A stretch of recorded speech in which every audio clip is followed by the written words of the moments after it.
Dans la pensée éternelle de Dieu, c'est l'onction, et l'onction seule qui donne de la valeur à la vie. Ce ne sont pas les dons naturels ou acquis, ni ce que nous pouvons avoir hérité, ni ce que nous sommes appliqués à cultiver. Quand nous parlons ici de la valeur de la vie, nous ne pensons naturellement qu'à la valeur qu'elle peut avoir pour l'accomplissement du plan de Dieu. Et nous le répétons, ce n'est ni ce que nous avons de naissance, ni ce que nous avons acquis du fait de notre éducation qui donne à notre vie sa valeur fondamentale.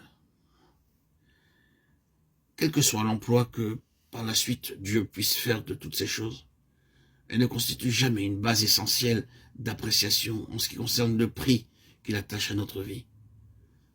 Cela ressort de toute évidence de ce simple fait, facile à constater.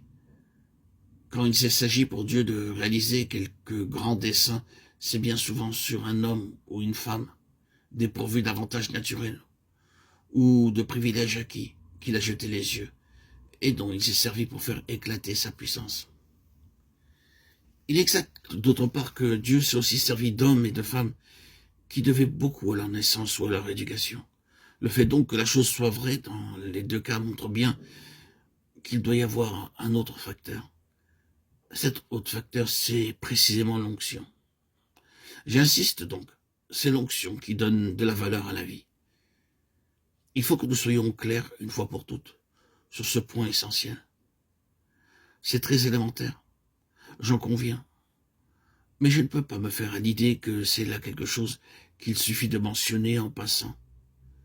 On peut évidemment se borner à voir là une proposition intéressante, quelque chose de juste, bon à noter et bon à répéter aux autres.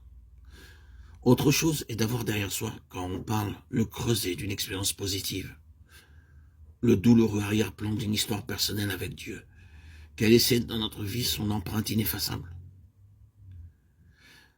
La vérité n'a du prix que si elle est assimilée, non pas intellectuellement, mais spirituellement. Et même alors, une vérité comme celle dont nous nous occupons n'acquiert tout son prix que si elle s'est imposée à nous par la voie douloureuse de l'expérience. C'est ce qui nous permet de dire et de répéter, c'est l'onction qui donne de la valeur à la vie.